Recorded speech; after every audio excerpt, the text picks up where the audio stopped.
আমি তানজিনা পৃথা প্রত্যেককে স্বাগত জানাচ্ছি বাংলাদেশ টেলিভিশনের নিয়মিত সরাসরি সম্প্রচারিত অনুষ্ঠান এই সময়।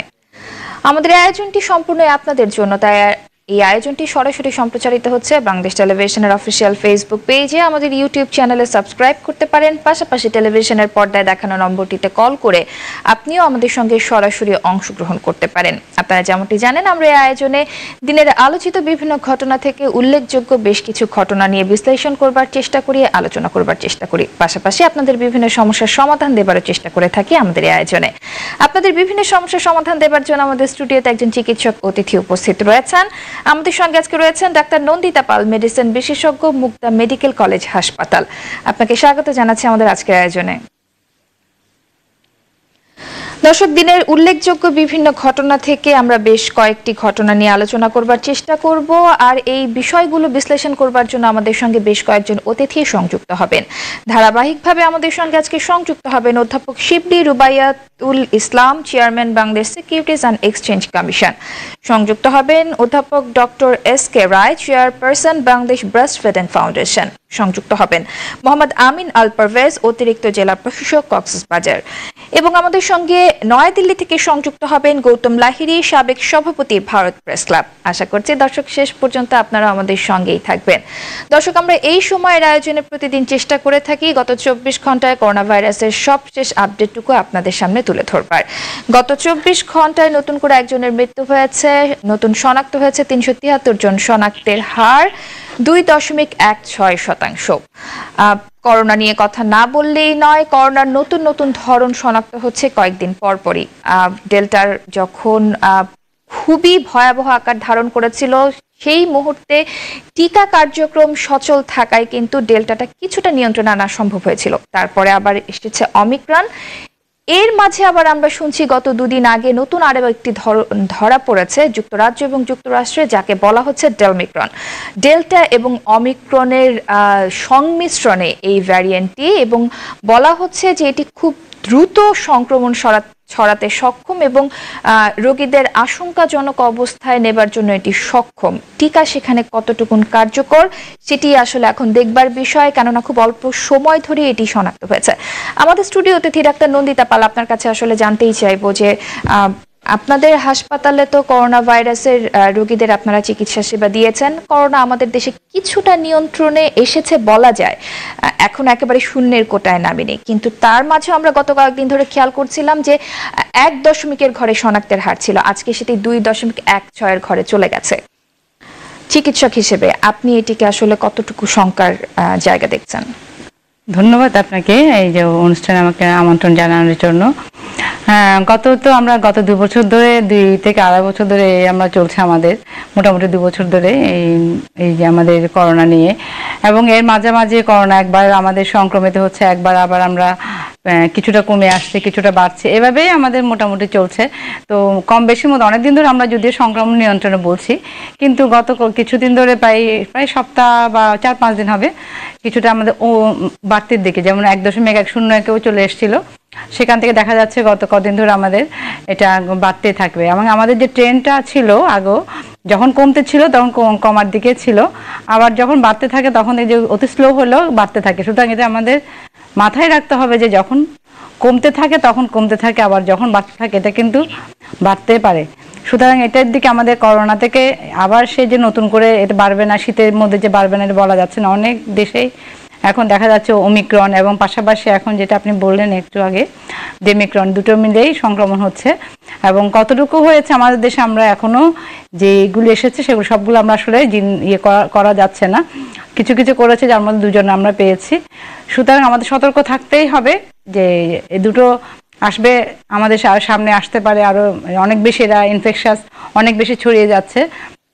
অন্য অন্য দেশে দেখেছি, ইউরোপ এবং অন্য অন্য আফ্রিকান কান্ট্রিতে অনেক বেশি ওরা ইনফেকশনটা অনেক বেশি ছড়াচ্ছে, যেটা যদিও এদের তীব্রতা কিছুটা হলো কম হলো, মাথায় রাখতে হবে আমাদের তো অনেক, আমরা তো অনেক জায়গাতে আসলে আমরা যেন এটাতে সতর্ক থাকি। এখনো পর্যন্ত সেই যে 3টা বিষয় নিয়ে আমরা সবসময় বলেছি, আজকে থেকে বলছি, গত যে 2 বছর ধরে বলে আসছি, আপনারা আমরা সবাই মিলে সেই সতর্কতা যেন আমাদের এখনো থাকে, আমরা এটা থেকে পিছপা হওয়া যাবে না, এবং আবার নতুন করে যেন আমাদের এটা নতুন করে সংক্রমণের দিকে, খারাপের দিকে এগিয়ে না যায়, সবাই মিলে এটা আমাদের মেনে চলতে হবে।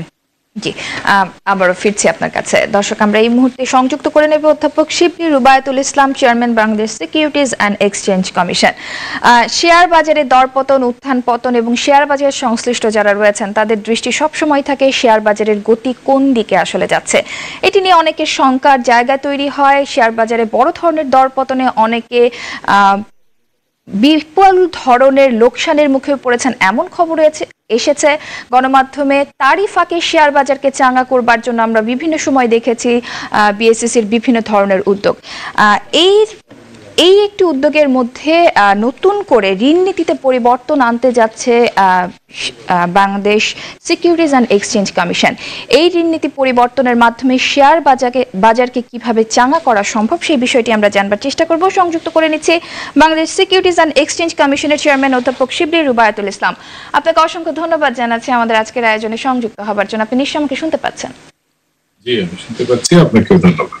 জি, যে বিষয়টি নিয়ে আসলে কথা বলবার জন্য আমরা এখানে রয়েছে, শেয়ার বাজার চাঙ্গায় ঋণ নীতি পরিবর্তন আনছে বিএসইসি। গণমাধ্যমের শিরোনামটি এমনই। আসলে কেন আপনাদের এই ধরনের সিদ্ধান্ত, বা কি প্রেক্ষাপটকে মাথায় রেখে কি ধরনের পরিবর্তনে সাধারণ বিনিয়োগকারীদের উপকৃত করবার জন্য আপনাদের এই পদক্ষেপ? আসলে এটা কিন্তু ঋণ নীতির কোনো পরিবর্তন না।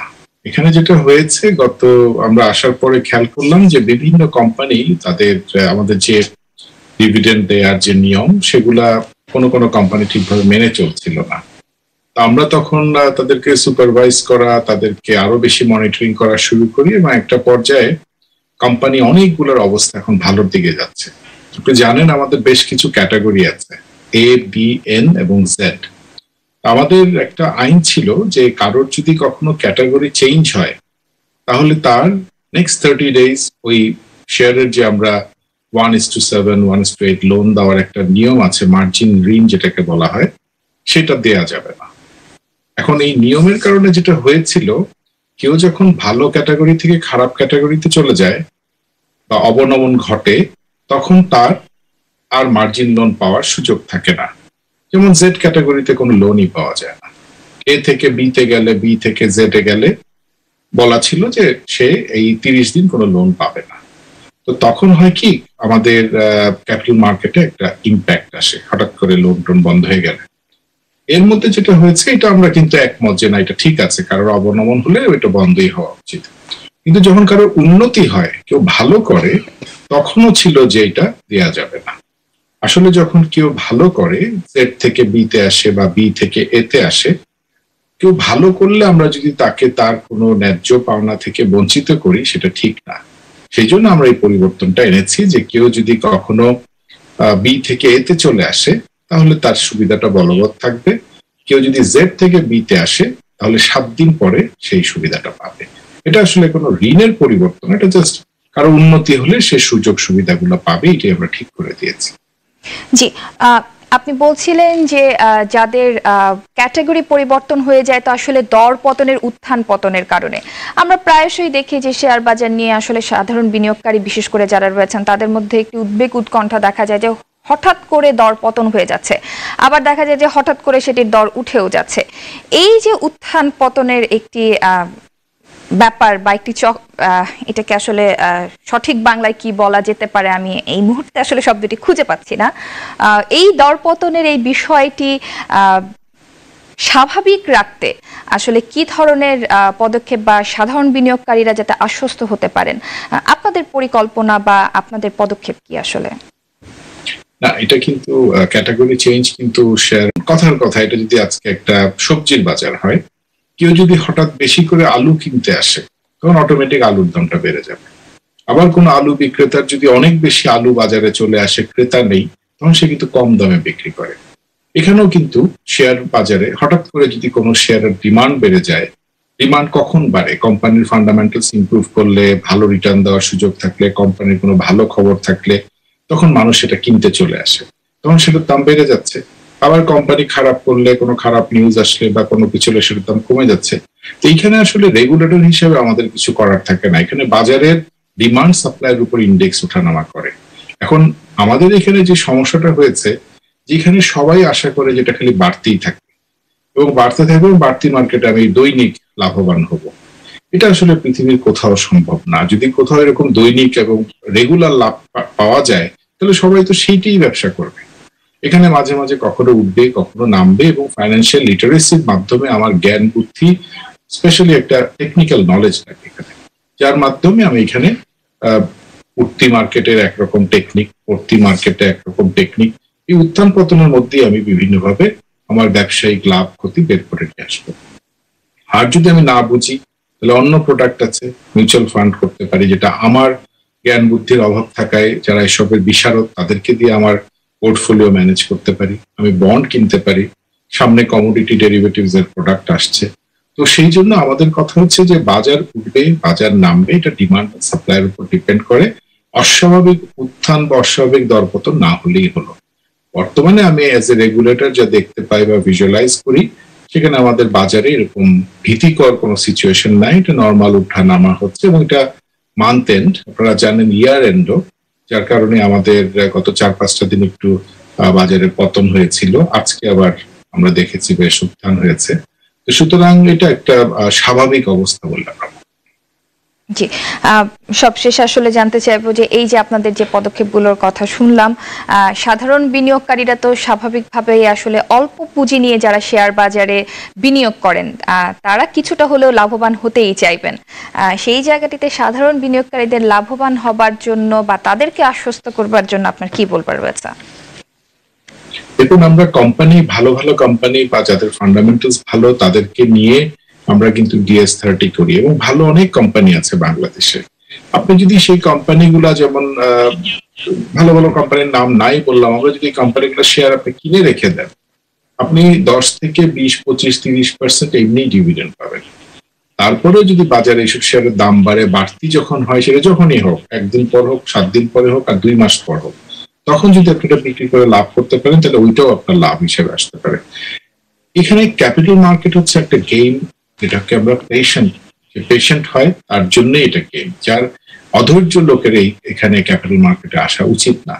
লং টার্ম ইনভেস্টমেন্টের মুড নিয়ে ধৈর্যশীল ব্যক্তিরাই এখানে আসলে লাভবান হতে পারে। সুতরাং আমি তাদেরকে বলবো, আপনারা ভালো ভালো শেয়ারে বিনিয়োগ করুন, কোনো লস হবে না, বরং আমরা অন্য অন্য ইনভেস্টমেন্টে এখন বা ফিক্সড ডিপোজিটে যে রিটার্ন পাচ্ছি তার থেকে অনেক বেশি পাবো। আমাদের মিউচুয়াল ফান্ড ইন্ডাস্ট্রি এখন অনেক বেশি রিটার্ন দিচ্ছে, সেখানেও বিনিয়োগ করার সুযোগ আছে। নতুন নতুন বন্ড আসছে, এখানে 0 কুপন বন্ড, ট্যাক্স ফ্রি, এরকম এখানে বিনিয়োগের সুযোগ আছে, সেখানেও অনেক বেশি রিটার্ন পাওয়া যাচ্ছে। সুতরাং বিনিয়োগের অনেক ক্ষেত্র আছে। আপনার আগামী বছরে, আপনারা নতুন বছরে ক্যাপিটাল মার্কেটে বিনিয়োগে এগিয়ে আসবেন। আমরা রেগুলেটর হিসেবে নিয়ম কানুন, সুপারভিশন, মনিটরিং করে আপনার বিনিয়োগকে যতটা সম্ভব রক্ষা করার চেষ্টা করব। তবে আপনি যদি কোনো ভুল সিদ্ধান্ত নেন, ভুল পোর্টফোলিওতে বিনিয়োগ করেন, রং সময়ে রং জিনিস কেনা বেচা করেন, সেটার দায়িত্ব আমরা নিতে পারবো। জি, অসংখ্য ধন্যবাদ জানাচ্ছি অধ্যাপক Shibli Rubayetul Islam, chairman Bangladesh securities and exchange commission. আপনি আমাদেরকে সময় দিয়েছেন। জি, থ্যাংক ইউ। আমাদের সঙ্গে একজন দর্শক সংযুক্ত হয়েছেন ডাক্তার নন্দিতা পালের কাছে প্রশ্ন নিয়ে। দর্শক, আপনার নাম বলে প্রশ্নটি করুন। জি, আমার নাম নাইম মেহেদি।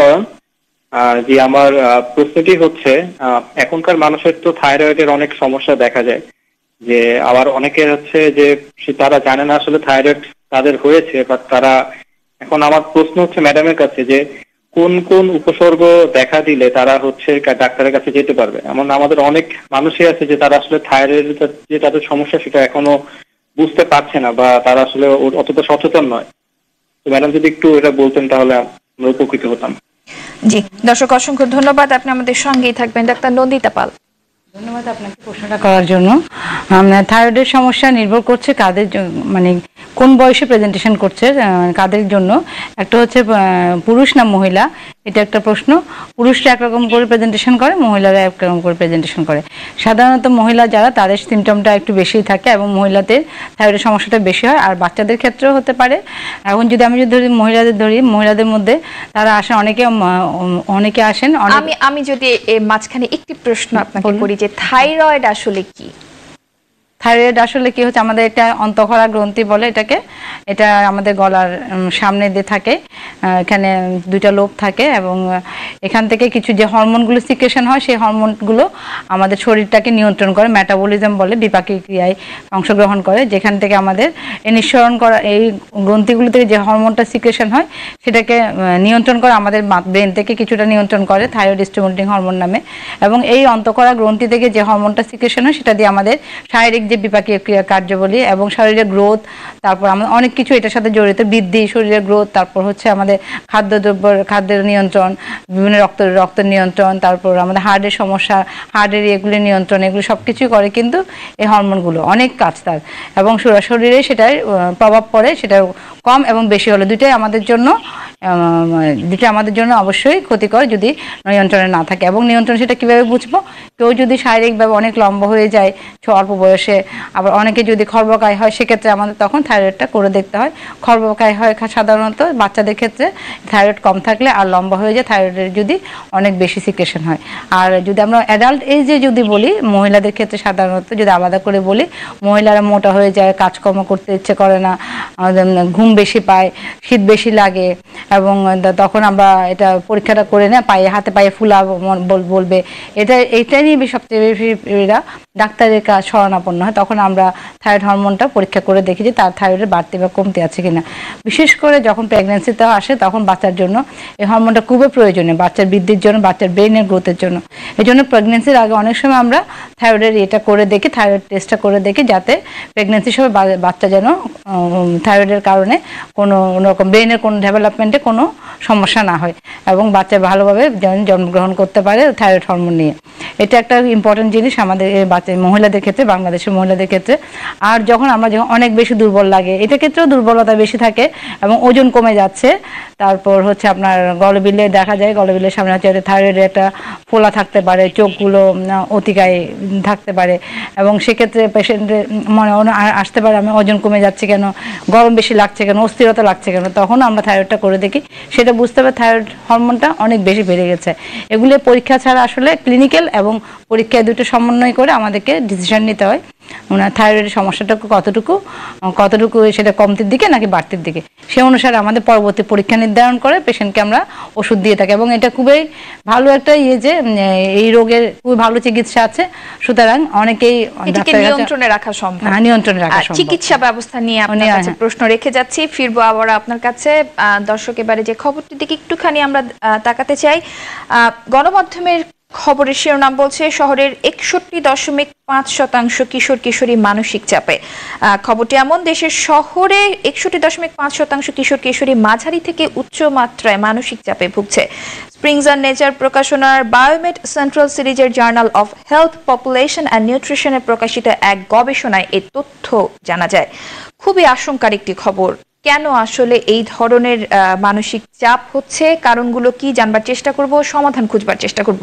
সংযুক্ত করে নিচ্ছে বাংলাদেশ ব্রেস্ট ফিডিং ফাউন্ডেশনের চেয়ারপারসন অধ্যাপক ডক্টর এস.কে রায়। আপনাকে অসংখ্য ধন্যবাদ জানাচ্ছি আমাদের আজকের আয়োজনে সংযুক্ত হবার জন্য। আপনি নিশ্চয়ই আমাকে শুনতে পাচ্ছেন?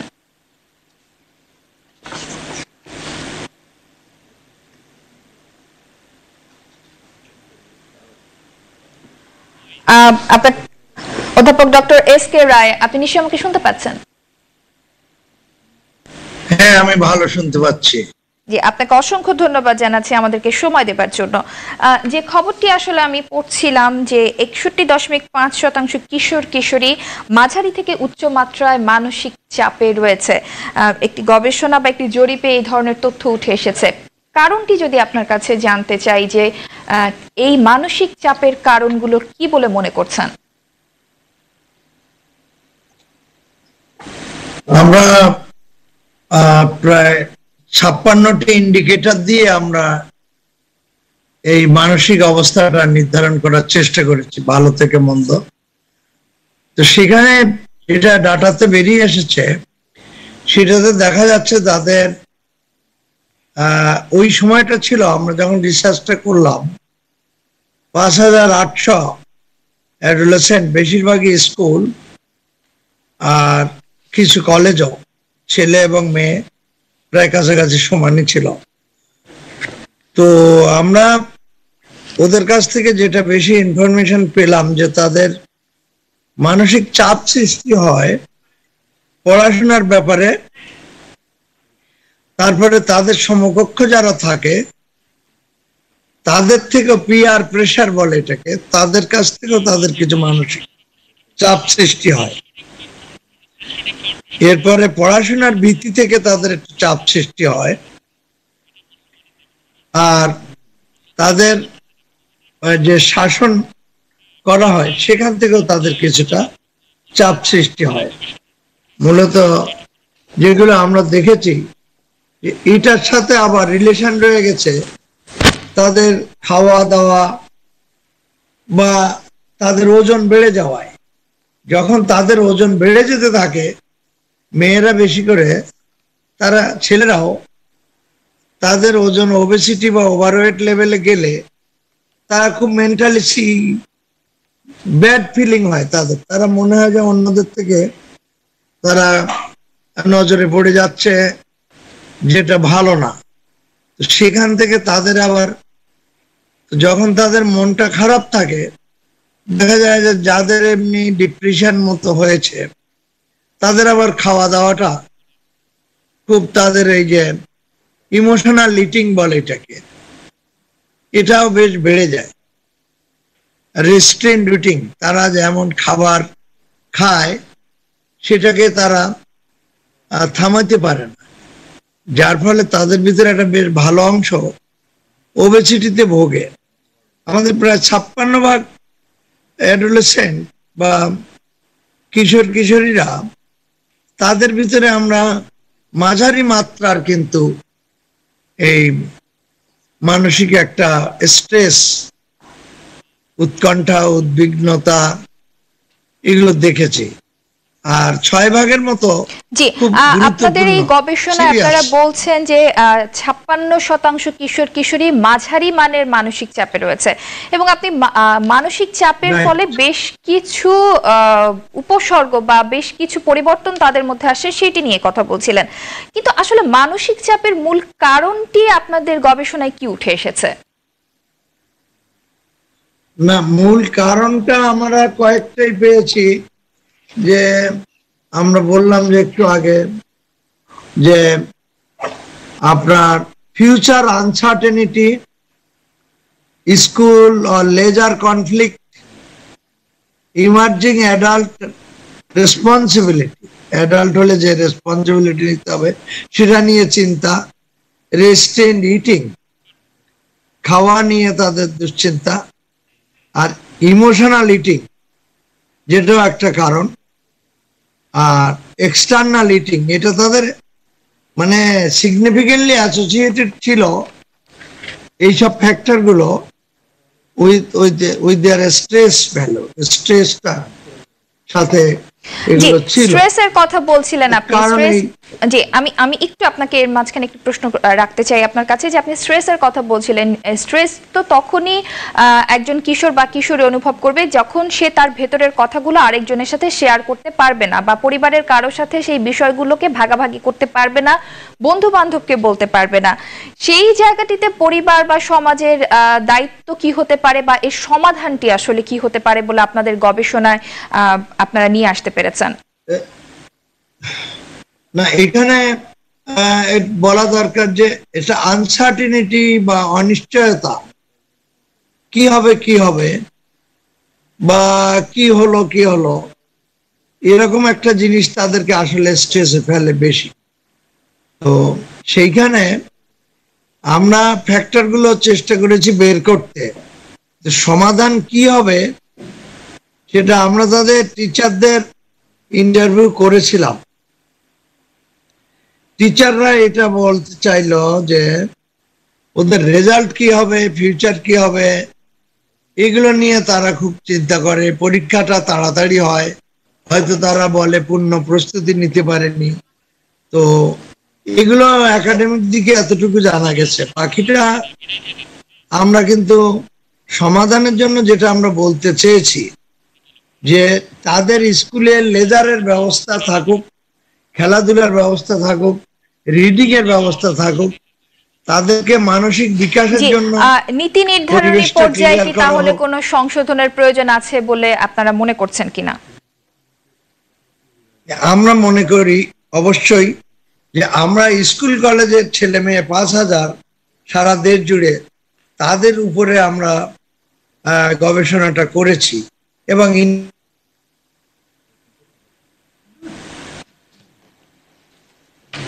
আমাদের সংযোগটি মনে হয় বিচ্ছিন্ন হয়ে গেছে, আমরা আবারও সংযোগ স্থাপনের চেষ্টা করব। কিন্তু এই মুহূর্তে ডাক্তার নন্দিতা পাল, আপনার কাছে একটু এই প্রসঙ্গে জানতেই চাইবো যে এই যে বলা হচ্ছে স্ট্রেস বা আনসার্টেনিটির জায়গা, যে অনিশ্চয়তা, আমার ভবিষ্যৎ কি হবে, একজন কিশোরীর মধ্যে কি আসলে এই চিন্তাটি এখন থেকেই আসা খুব কি বাধ্যতামূলক যে আমার ভবিষ্যৎ কি সেটা নিয়ে আমি এখন থেকেই চিন্তা করব?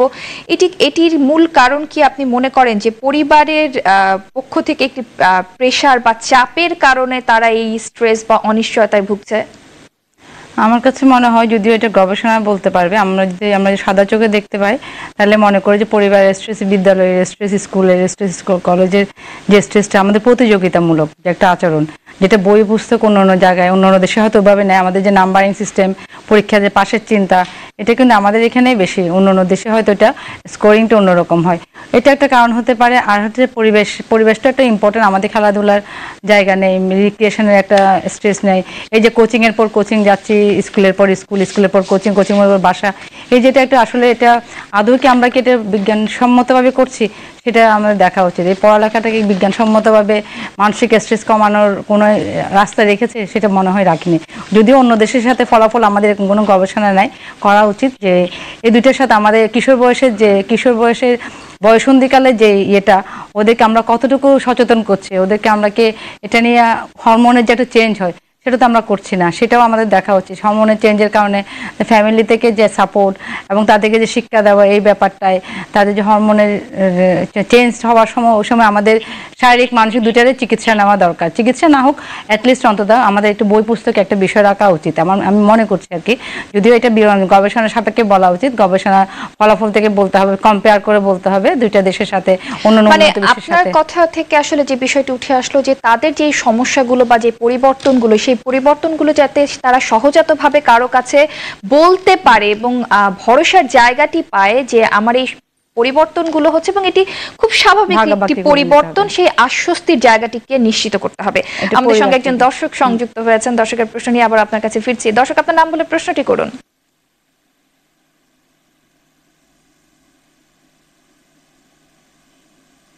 দর্শক, আপনার নাম বলে প্রশ্নটি করুন। সংযুক্তি বিচ্ছিন্ন হয়ে গেছে। ডাক্তার নন্দিতা পাল, আপনার কাছে যে প্রশ্নটি আমি যাওয়ার আগে রেখে গিয়েছিলাম যে থাইরয়েডের চিকিৎসা ব্যবস্থা, মানে থাইরয়েড ধরা পড়লে কি ধরনের চিকিৎসা সেবা আসলে একজন রোগী গ্রহণ করতে পারেন? থাইরয়েড ধরা পড়লে চিকিৎসা খুবই সহজ এবং খুবই এটার আশাব্যঞ্জক যে পেশেন্ট যখনই থাইরয়েডের চিকিৎসা আমরা পরীক্ষা করার পরে আমরা যে বুঝতে পারি ক্লিনিক্যালি এবং ল্যাব রিপোর্টে, তখনই থাইরয়েড কম, থাইরয়েড বেশি, সেক্ষেত্রে হাইপোথাইরয়েড যাদের তাদেরকে আমরা থেরাপি দিয়ে দিই, হরমোন থেরাপি দিয়ে দিই এবং পেশেন্ট খুব তাড়াতাড়ি ভালো হয়ে যায় এবং সে নিজে বুঝতে পারে 1 সপ্তাহের মধ্যে তার না হওয়া, বেশি ঘুম থাকা, ওজন বেড়ে যাওয়া, এগুলো কিন্তু সবই ইমপ্রুভ করে উইদিন 1 to 2 উইকসের মধ্যে। এই জন্য খুব আশাব্যঞ্জক, পেশেন্টও ওষুধটা খুব কমপ্লায়েন্ট থাকে, পেশেন্ট ঠিক মতো ওষুধ নেয় এটার কারণে। আরেকটা হচ্ছে থাইরয়েডের অতিরিক্ত আধিক্য, সেক্ষেত্রেও আমরা দেখি যে তখন যে হার্টের যে সমস্যা থাকে, হার্টবিট বেড়ে যাওয়া বা অনেক অ্যাংজাইটি, এটার 2 রকম চিকিৎসা আছে। একটা হচ্ছে আপনার সার্জিক্যাল, আরেকটা হচ্ছে মেডিকেল। সার্জিক্যাল যেটা থাইরয়েডে যদি অনেক বড় থাকে, গ্ল্যান্ড থাকে, সেক্ষেত্রে অপারেশন লাগে। আর যদি গ্ল্যান্ড না থাকে সেক্ষেত্রে নন সার্জিক্যাল, যেটা আয়োডিন থেরাপি আছে, এটা হচ্ছে পুরোপুরি কিউর হয়ে যায়। সেক্ষেত্রে 1 বা 2 বার হচ্ছে আয়োডিন নিলেই খুব ভালো চিকিৎসা পাওয়া যায়, রেডিও আয়োডিন নিলে। আর একটা হচ্ছে আমাদের সঙ্গে দর্শক এটা ভালো হয়ে যায়। আমাদের সঙ্গে দর্শক আবারও সংযুক্ত হয়েছেন। দর্শক, আপনার নাম বলে প্রশ্নটি করুন। আমার নাম হচ্ছে কাউসার আব্দুল জয়, আমি রংপুর থেকে বলছিলাম। আমার বোনের প্রশ্ন নিয়ে একটা কথা বলতে চাচ্ছি ডক্টরের সঙ্গে। জি। আমার বোনের বয়স হচ্ছে 26 বছর। ও কয়েকদিন ধরে আছে গলার ব্যথা, মানে যখন মুখ হা করে তখন তার কান নিচে ব্যথা করে, আর তার শরীরের তাপমাত্রা একটু বেশি বোঝা যাচ্ছে, আর নাকটা বন্ধ হয়ে আছে, মানে শ্বাস নিতে একটু কষ্ট হয়। কোনো ওষুধ খাওয়া হচ্ছে না, যদি এখন কি করলে সে সুস্থ হবে এটা জানতে চাচ্ছি ডক্টরের কাছে। জি, দর্শক, আপনি আমাদের সঙ্গেই থাকবেন। ডাক্তার নন্দিতা পাল। উনি বলেছেন নাক বন্ধ হয়ে আছে, শরীরে জ্বর তাপমাত্রা বাড়ছে। এখন তো আমাদের আসলে শুধু করোনা ছাড়াও তারও অনেক কিছু আছে, কমন কোল্ড আছে, যেটা কমন কোল্ডে যেটা হয় যে এরকম জ্বর লাগতে পারে, নাক বন্ধ হয়ে যেতে পারে, ঠান্ডার ভাব থাকতে পারে। সেক্ষেত্রে আমাদের মেন্থল একটা খুব ভালো একটা উপকারী একটা জিনিস। মেন্থল, গরম পানিতে মেন্থল দিয়ে আমরা একটা ভাপ নিলে নাকটা ক্লিয়ার হয়ে যাবে। আর কিছু কিছু ক্ষেত্রে অ্যান্টাজল জাতীয় কিছু নাকের ড্রপস আছে যেটা ক্লিয়ার করা, তো নর্মাল স্যালাইন, বয়স কম থাকলে নর্মাল স্যালাইন দিয়েও অনেক সময় নাকের ড্রপস দিয়ে আমরা এটা করতে পারি, নাকটা ব্লকটা ছুটাতে পারি। আর অ্যান্টিহিস্টামিন যদি ঠান্ডা বেশি লাগে, গলায় হাঁচি বা কাশির সাথে থাকে, আমরা অ্যান্টিহিস্টামিন জাতীয় ওষুধ যেমন ফ্যাক্সোফেনাডিন, লুপাটিডিন এগুলো ওষুধ খেতে পারি, কিছুটা ভালো লাগবে। আর একটু মাথা ব্যথা থাকলে সাথে প্যারাসিটামল বা নাপা জাতীয় ওষুধটা খেলে হয়তো ইমপ্রুভ করে যাবে। এটা টেনশন করার কিছু না, এটা ঠান্ডা জাতীয় কমন কোল্ড, শীতকালে হয়ে থাকে, খুবই স্বাভাবিক একটা এটা নিয়ে টেনশন ধন্যবাদ। আবারও ফিরছি আপনার কাছে। দর্শক, গত কয়েকদিন আগেও আমরা দেখেছি পর্যটন কেন্দ্র কক্সবাজারে সাধারণ মানুষের উপচে পড়া ভিড়। আসলে এতটাই ভিড় ছিল, করোনা ভাইরাসের মধ্যে একটি শঙ্কার জায়গাও তৈরি হয়েছিল যে এই সময়টিতে আসলে এভাবে ভিড় কতটুকুন আশঙ্কার জায়গা আমাদের জন্য তৈরি করে। সামনে 31st নাইট, বর্ষবরণের উৎসব, সেটিও একটি বিষয়। এবং সম্প্রতি কক্সবাজারে ঘটে যাওয়া একটি অপ্রীতিকর ঘটনাকে কেন্দ্র করে কক্সবাজারে 7 দফা নির্দেশনা দেওয়া হয়েছে। নারীদের জন্য সংরক্ষিত একটি নির্দিষ্ট এলাকা করা হয়েছে। কি কি উদ্যোগ নিয়েছে জেলা প্রশাসন, আমরা এই মুহূর্তে তাই জানবার চেষ্টা করব। আমাদের সঙ্গে সংযুক্ত হচ্ছেন মোহাম্মদ আমিন আল পারভেজ, অতিরিক্ত জেলা প্রশাসক কক্সবাজার।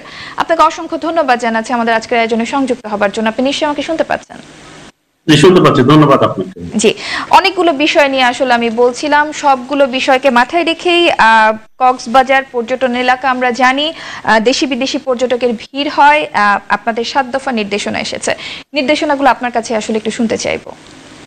জি ধন্যবাদ। দেখুন, কক্সবাজার হচ্ছে আমাদের শীর্ষস্থানীয় পর্যটন কেন্দ্র। আমাদের সারা দেশের সব জেলার মানুষ এই কক্সবাজারে আসতে ভালোবাসেন। একই সাথে দেশের বাইরে থেকেও যারা বাংলাদেশে ঘুরতে আসেন তারা কক্সবাজার তাদের অন্যতম একটা পছন্দের জায়গা।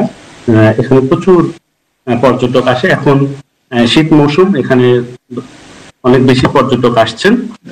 তাদের নিরাপত্তা, তাদের ভালো উন্নত যাতে সেবা পান, সেজন্য জেলা প্রশাসন কক্সবাজার সবসময় এই বিভিন্ন যে স্টেক হোল্ডার আছেন তাদের নিয়ে কাজ করে।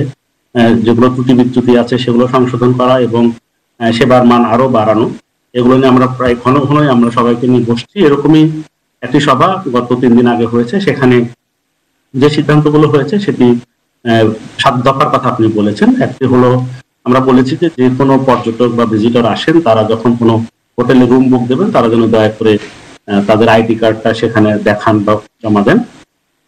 তারপরে সবগুলো হোটেলে, যে মানেরই হোটেল হোক না কেন, তাতে যেন একটা মিনিমাম স্ট্যান্ডার্ড বজায় থাকে, সেজন্য আমরা একটা আদর্শ অভিন্ন কর্ম পদ্ধতি এটি তৈরি করে দেব। প্রত্যেকটা হোটেলে কি পরিমাণ রুম রয়েছে, কি পরিমাণ রুম ফাঁকা রয়েছে, কি ধরনের রুমের কি ধরনের ভাড়া এবং এই ভাড়ার মধ্যে কি কি সুবিধা রয়েছে, সেই সুবিধা সম্বলিত একটি বিস্তৃত বোর্ড স্থাপন করতে বলা হয়েছে সব হোটেলগুলোকে। আরেকটি কথা অনেকেই বলে থাকেন যে আমাদের এমন যারা পর্যটক আসেন তারা ব্যক্তিগত উদ্যোগে আসেন, কেউ গ্রুপে আসেন, কিন্তু আমরা দেখেছি যে অনেক সময় এমন আসেন যে হঠাৎ করে তারা চলে আসেন আগে থেকে কোনো রুম বুক দিয়ে বা তাদের কোনো ট্যুর অপারেটরসের হেল্প ছাড়া। তারা নিজেরা একদিন সন্ধ্যায় মনে করলেন তারা টিকিট করে সোজা কক্সবাজারে আসতেন। তারা নেমে একটা হোটেলের অনুসন্ধান করতে তারা অনেক সময় সমস্যার সম্মুখীন হন। আমরা করেছি যে আমাদের বিটি কক্সবাজারের যেটি থেকে লোকজন ওঠানামা করে, যে ডলফিন মোড়, সেই মোড়ে জেলা প্রশাসনের পক্ষ থেকে একটা তথ্য এবং অভিযোগ কেন্দ্র খোলা হবে, যাতে করে যারা পর্যটক যারা আসেন তারা যেন সাহায্য নিতে পারেন। যদি একান্তই কোনো অসুবিধায় থাকে তাহলে ওই ধরনের সেই তথ্য কেন্দ্র থেকে তথ্য পাবেন, কোনো অভিযোগ থাকলে অভিযোগ দিতে পাবেন। এবং আমাদের, আপনি নিশ্চয়ই জেনে খুশি হবেন যে আমাদের এই পর্যটন এলাকার পর্যটকদের নিরাপত্তা দেওয়ার জন্য আমাদের একজন এক্সিকিউটিভ ম্যাজিস্ট্রেট এবং আরো কিছু বিচ কর্মী সার্বক্ষণিক তারা নিয়োজিত থাকেন। তাদের ফোন নম্বর গুলো দেওয়া আছে বিচের বিভিন্ন জায়গায়, এবং আমরা প্রতিনিয়ত বিভিন্ন ছোটখাটো অপরাধ করে আমরা সেটি প্রতিকার দেওয়ার চেষ্টা করে থাকি। হোটেলগুলোতে যাতে তারা নিজস্ব নিরাপত্তা ব্যবস্থা জোরদার করে সে ব্যাপারে বলেছি। হোটেল মোটেল জোনে যে আপনি বলছেন কিছুদিন আগে একটি অপ্রীতিকর ঘটনা ঘটেছে, এই ধরনের ঘটনা যাতে না ঘটে সেজন্য। জি, ঘটনাটি যদি আসলে একটু খুলেই বলি যে একজন নারী পর্যটককে গণধর্ষণ করা হয়েছে এবং তার স্বামী সন্তানকে আটকে রেখে, এমনটি অভিযোগ উঠেছে এবং আমরা দেখেছি যে প্রধান আসামি যিনি তাকে গ্রেপ্তারও করা হয়েছে। এই ধরনের ঘটনা তো আসলে খুব বিচ্ছিন্ন একটি ঘটনা। এই ধরনের ঘটনাগুলো যাতে না ঘটে বা এগুলোকে ঠেকানোর জন্য আপনাদের এই নির্দেশনার মধ্যে পদক্ষেপগুলো কি রয়েছে? সেটাই হচ্ছে, আমরা বলছি যে প্রত্যেক হোটেল তারা যেমন তাদের নিজস্ব নিরাপত্তা ব্যবস্থা একটু জোরদার করবে, পাশাপাশি আপনি জানেন যে আমাদের টুরিস্টদের নিরাপত্তার জন্য একটা ডেডিকেটেড পুলিশ ইউনিট রয়েছে, টুরিস্ট পুলিশ, তারা কক্সবাজারে কাজ করছেন। একই সাথে আমাদের জেলা পুলিশ রয়েছে, তারা কাজ করছেন, বিচ কর্মীরা কাজ করছেন, আমাদের ম্যাজিস্ট্রেটরা রয়েছেন, তারাও কাজ করছেন। আমরা মনে করি আমাদের নিরাপত্তা ব্যবস্থা আরো উন্নত।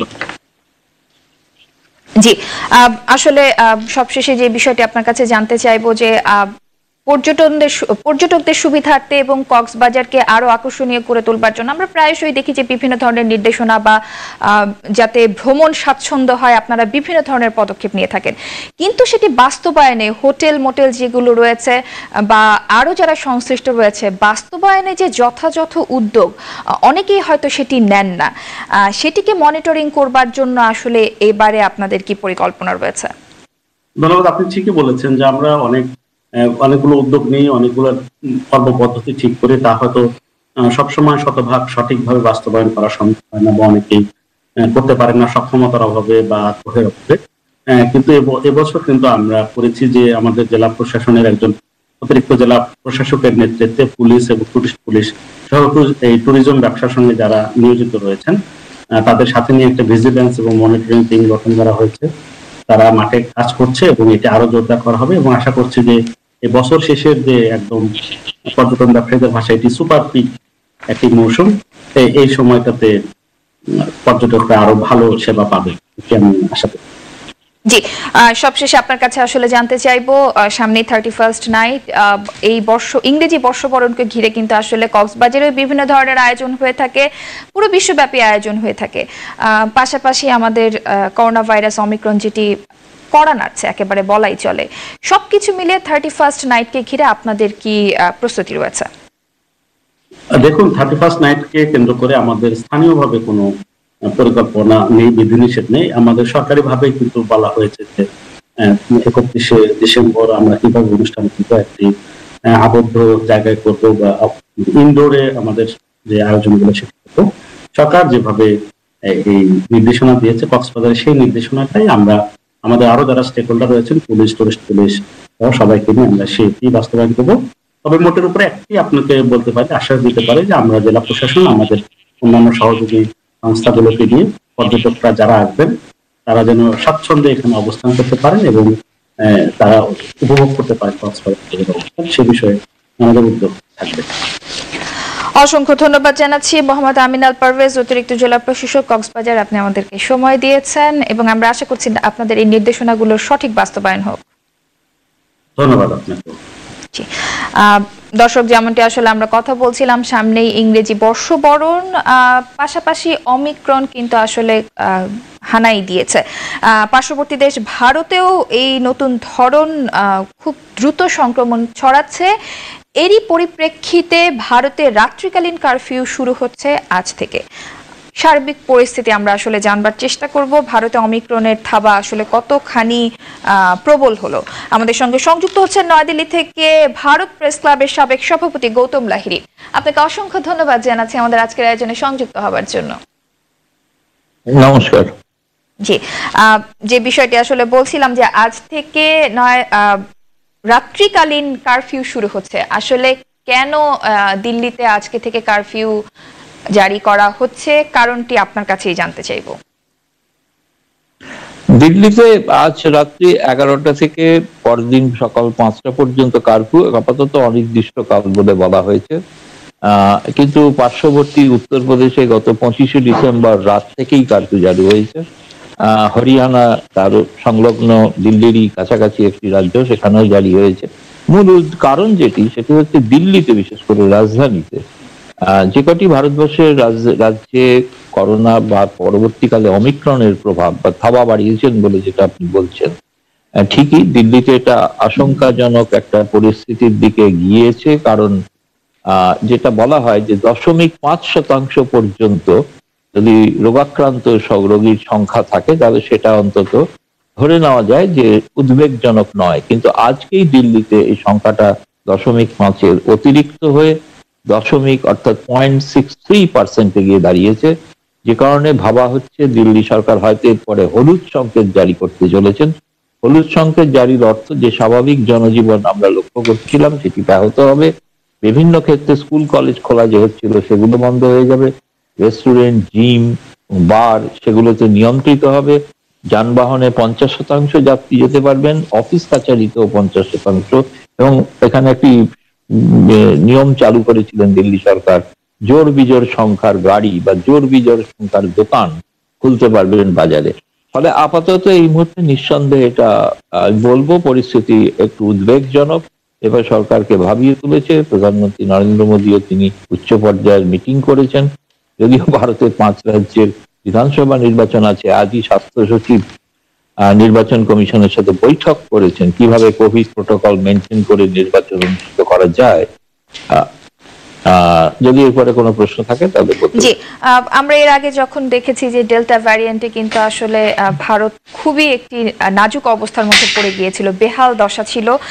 সেই জায়গাটিতে যদি এবার একটু আপনার কাছে জানতে চাই যে আপনাদের প্রস্তুতিটি আসলে এখন কেমন দেখছেন আপনি, কারণ আপনি তো সাংবাদিক হিসেবে বিভিন্ন জায়গা থেকে তথ্যগুলো আপনার কাছে আসে। নিঃসন্দেহে এইটা ভারত সরকার যে পদক্ষেপ নিয়েছেন এ বিষয়ে রাজনৈতিকভাবে বিরোধী দল কিছু সমালোচনা করছেন, এটা তাদের মতে যথেষ্ট পরিমাণে ভ্যাকসিনেশন করা হয়নি, কিন্তু সরকার দাবি করছেন তারা এই মুহূর্তে 141 কোটি মানুষকে অন্তত একটি ভ্যাকসিন দিতে পেরেছেন, আর প্রায় 80 কোটি মানুষ যারা 2টি করে ভ্যাকসিন পেয়ে গিয়েছেন। ভারতের একটা বিপুল জনসংখ্যার দেশ, যেখানে ক্রমাগত মুম্বাই, দিল্লি, কলকাতায় যারা বিদেশ থেকে যে সমস্ত ফ্লাইট আসছে, বিদেশিরা আসছেন, সেখান থেকে আপনারা জানেন কলকাতার অবস্থা উদ্বেগজনক। সেখানে 4 জন অমিক্রন আক্রান্ত হওয়ার খবর এসেছে এবং দিল্লিতে একজনের মৃত্যু সংবাদও পাওয়া গিয়েছে। ফলে প্রথম মৃত্যু, আর এটা অত্যন্ত উদ্বেগজনক। অমিক্রনকে ভাবা হয়েছিল এতটা মারাত্মক হয়তো নয়, বিশেষ করে যারা 2টি ভ্যাকসিন নিয়েছেন তাদের ক্ষেত্রে হয়তো এটা এত প্রভাব পড়বে না, কিন্তু মৃত্যুটা ভাবিয়ে তুলেছেন। এই মুহূর্তে যেটা সিদ্ধান্ত হয়েছে সেটা যেটা আমাদের প্রধানমন্ত্রী জাতির উদ্দেশ্যে ঘোষণা করেছেন, আগামী জানুয়ারি মাস থেকে যারা 60 বছরের ঊর্ধ্বে সিনিয়র সিটিজেন তাদেরকে বুস্টার ডোজ দেওয়া হবে চিকিৎসকদের পরামর্শ অনুসারে। যাদের কোমরবিডিটি আছে এবং ফ্রন্টাল ওয়ার্কার তাদেরকে আগে দেওয়া হবে, এবং শিশু বলতে 18 থেকে 25 বছর বয়সী যুবক যাদের দেওয়া হয়নি তাদের ভ্যাকসিনেশন শুরু হবে। ফলে ভ্যাকসিনেশনকে আরো তীব্র করে তোলা, 100% মানুষকে ভ্যাকসিনের আওতায় নিয়ে আসা, এবং পাশাপাশি এই প্রথম ভারত ভ্যাকসিনের পরে বুস্টার ডোজ চালু করতে চলেছে। ফলে এটা এখনো পরীক্ষা প্রার্থনীয়, এর প্রতিক্রিয়া কি দাঁড়ায়। এই মুহূর্তে সকলকে সতর্ক থাকার জন্যই কারফিউ জারি করতে হয়েছে। ফলে 31শে ডিসেম্বর বর্ষ বিদায় এবার হয়তো সেভাবে উদযাপন করা হবে না। জি, জানতেই চাইবো যে আসলে এই অমিক্রনের সংক্রমণ ঠেকাতে সব থেকে বড় যে প্রথম যে উদ্যোগটি নেওয়া হয় সেটা হচ্ছে সীমান্ত পথ বন্ধ করে দেয়া। সেই জায়গাটিতে বিমানবন্দর, স্থলবন্দর যেগুলো রয়েছে সেই জায়গাটিতে ভারতের নিষেধাজ্ঞা আসলে এই মুহূর্তে কোন পর্যায়ে রয়েছে? যেটা আগে থেকেই ছিল যে স্থল সীমান্ত দিয়ে প্রবেশ, বিশেষ করে ট্যুরিস্ট ভিসাতে যেমন দেওয়া হচ্ছে না, যেটা ঘোষণা হয়েছিল দেওয়া হবে, ট্যুরিস্ট ভিসা এখনো দেওয়া হচ্ছে না। বাকি মেডিকেল ভিসা বা বিজনেস ভিসা দেওয়া চলছে। ফলে ব্যবসায়িক কারণে যারা আসছেন তারা তো বিদেশ থেকেই আসছেন, বাংলাদেশ থেকেও অনেকে আসছেন বা ভারত থেকে অনেকে যাচ্ছেন, কিন্তু এখনো নিয়মিত আন্তর্জাতিক ফ্লাইট কিন্তু 31শে ডিসেম্বর পর্যন্ত বন্ধ করা আছে।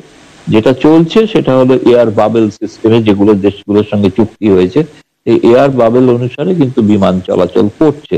কিন্তু পরিস্থিতি যদি হলুদ সংকেত থেকে লাল সংকেতে পৌঁছায় তাহলে হয়তো দেখা যাবে বিমান পরিবহনও বন্ধ করে দিতে হতে পারে। এখনই আমি কোনো আশঙ্কার কথা বলছি না, আশা করব যে সরকার যে ব্যবস্থা নিচ্ছেন এবং সাধারণ নাগরিক যদি তাদের সহযোগিতা করেন, অর্থাৎ যে কোভিড প্রোটোকল যদি স্ট্রিক্টলি মেনে চলেন, মানে অবশ্যই আপনাদের দর্শকদের বলবো যে মাস্কটি কখনো খুলবেন না, এটি ব্যবহার করে থাকবেন না। নিতান্ত একা যখন থাকেন তখন খুলতে পারেন, কারোর সঙ্গে কথা বলছেন খুলবেন না, হাত ক্রমাগত ধুতে হবে, স্যানিটাইজার ইউজ করতে হবে, এছাড়া কোনো উপায় নেই আপাতত। জি, নাগরিকদের সহযোগিতার একটি বিষয় আপনি আসলে তুলে আনছিলেন। সেই জায়গাটিতে নির্দেশনা জারি হতে পারে, কিন্তু নির্দেশনা পালনের দায়িত্বটা আসলে সাধারণ মানুষের। সেই জায়গাটিতে আপনাকে প্রশ্ন করতে চাই আমি এই মুহূর্তে, আমরা বিভিন্ন উন্নত দেশেও দেখেছি যে এই যে সাধারণ মানুষের সম্পৃক্ততা, সেই জায়গাটিতে কিছুটা ঘাটতি ছিল এবং বিশাল একটি গ্যাপ রয়ে গেছে। ভারতের অবস্থাটি বা নয়াদিল্লির অবস্থাটি যদি বিশেষ করে আপনার কাছে জানতে চাই, যে সেখানে সাধারণ মানুষের সম্পৃক্ততা বা তাদের সহযোগিতার জায়গাটি আসলে কতখানি? আসলে মানুষ গত 2 বছর ধরে কোভিডে ঘরবন্দি হওয়ার পর যখনই তারা ছাড়া পেয়েছেন, মুক্তি পেয়েছেন, তখন কোনো নিয়মে তোয়াক্কা না করেই উৎসব পালন করতে মুখর হয়েছেন। এবং যেটা আপনারা দেখেছেন 25শে ডিসেম্বর, এমনকি কলকাতার ছবিগুলোতে সকলেই দেখেছেন, দিল্লিতেও তাই, বাজারগুলোতে উপচে পড়ছে ভিড় এবং সেখানে কোনো প্রোটোকলই মানা হচ্ছে না। এটা ঘটনা যে নাগরিকরা সেই, এবং সরকার যে আরো কঠোরভাবে নিয়ন্ত্রণ করতে পারছেন না, সেটা অবশ্যই কিছুটা জনতার মধ্যে যদি তাদের প্রভাব কমে, এরকম একটা আশঙ্কা হয়তো রয়েছে। রাজনৈতিক র্যালি বা মিছিলগুলো এবং সভা সমাবেশ তো চলছেই, ফলে এটা একটা স্বাভাবিক যে নিয়ম পালন করা উচিত ছিল, আমি একমত যে এটা পালন করা হচ্ছে না, যথেষ্ট ভাবে পালন করা হচ্ছে না। একাংশ পালন করছেন, কিন্তু সমস্ত জনগণ পালন করছেন না, এটা আমরা চোখের সামনে দেখতে পাচ্ছি। সেই কারণে এখনো পর্যন্ত হয়তো যে নিয়মটা চালু আছে, এই নিয়মটা কিন্তু বাধ্যতামূলক করা হয়েছে। মাস্ক মুখে না থাকলে কোনো জায়গায় প্রবেশ নিষিদ্ধ এবং মাস্ক থেকে পুলিশ ধরলে 2000 টাকা ফাইন। ফলে সেই ব্যবস্থাটি আবার কড়াকড়ি ভাবে চালু করা। জি, অসংখ্য ধন্যবাদ জানাচ্ছি গৌতম লাহিড়ী, সাবেক সভাপতি, ভারত প্রেস ক্লাব, নয়াদিল্লি। আপনি আমাদেরকে নয়াদিল্লি থেকে আপনি আমাদের সঙ্গে সংযুক্ত হয়ে আমাদেরকে বেশ কিছু তথ্য জানিয়েছেন। আবারও কৃতজ্ঞতা প্রকাশ করছি। নমস্কার। আমাদের সঙ্গে একজন দর্শক সংযুক্ত হয়েছেন। দর্শক, আপনার নাম বলে প্রশ্নটি করুন। আসসালামু আলাইকুম। ওয়ালাইকুম আসসালাম। আমার নাম ফাতিমা বেগম, আমি পিরোজপুর। জি, দর্শক আপনার প্রশ্নটি করুন। পায়ের গোড়ালিতে ব্যথা অনেকদিন যাবত, আমি হাঁটতে পারি না, সকালে ঘুম থেকে উঠলেও হাঁটতে পারি না, পায়ে প্রচুর ব্যথা করে। তবে আমি কিছুদিন যেমন ক্যালবোরিলটা খাচ্ছিলাম, কিন্তু যখন খাওয়ার পরে ক্যালসিয়ামটা দুপুরে খাই, তখন ওই পায়ের ব্যথাটা হালকা একটু কম হয়, কিন্তু পাপ দিয়ে বসতে পারি না, পায়ের গোড়ালি ব্যথা করে, প্রচুর পরিমাণে ব্যথা করে, সন্ধ্যার পর বেশি ব্যথা করে।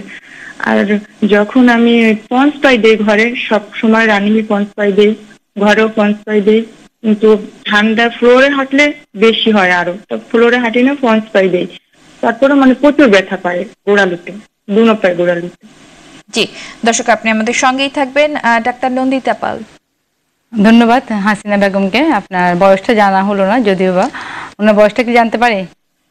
আমার বয়স 40 থেকে 42 হবে। আচ্ছা, এই যেহেতু আপনার 40 থেকে 42, এখন হচ্ছে আর্থ্রাইটিস একটা হতে পারে, আর যে সকালবেলা ঘুম ব্যথা থাকে, আবার সন্ধ্যার পর ব্যথা হয়, আপনার এটা নির্ভর করছে আপনার কতটুকু হাঁটাহাঁটির পর যদি বেড়ে যায় তাহলে মেকানিক্যাল হতে পারে। সেক্ষেত্রে আমরা অনেক সময় হট কম্প্রেশন বা গরম শাক দিতে পারি, আর কিছু ব্যথা জাতীয় ওষুধ, নাপা বা প্যারাসিটামল জাতীয় ওষুধ খেতে পারেন। আর তারপরেও যদি আপনার ব্যথাটার সাথে ফুলে থাকে এবং লাল হয়ে যায়, সাথে যদি গরম অনুভব করেন ওখানটায় এবং আপনি একদমই চলাফেরা করতে পারেন না, তাহলে আমাদের এটা আর্থ্রাইটিস কিনা দেখার জন্য আমাদের কিছু পরীক্ষা লাগে, সেটা আমরা তখন দেখতে পারি। আর একটা ইউরিক অ্যাসিড, অনেক সময় ইউরিক অ্যাসিড বাড়তি থাকলে হতে পারে। যদি আপনার অন্য কোনো প্রেশার বা ডায়াবেটিস না থাকে তাহলে আপনার কিছু ব্যথার ওষুধ সাময়িকের জন্য দেওয়া হয়। আর এছাড়া আপনি ইউরিক অ্যাসিডটা একটু পরীক্ষা করে দেখবেন, আর সিবিসি একটু রক্ত পরীক্ষা করলে অনেক সময় কারণটা জানা যেতে পারে।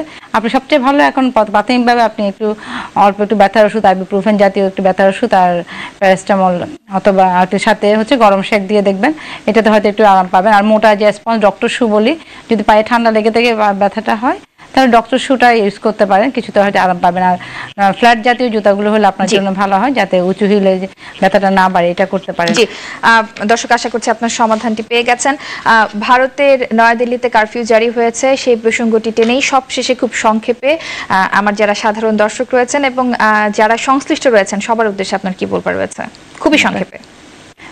সাধারণ দর্শকদের জন্য একটাই কথা, আমাদের ওমিক্রন আর ডেমিক্রন যেটাই হোক, করোনা এখনো রয়ে গেছে।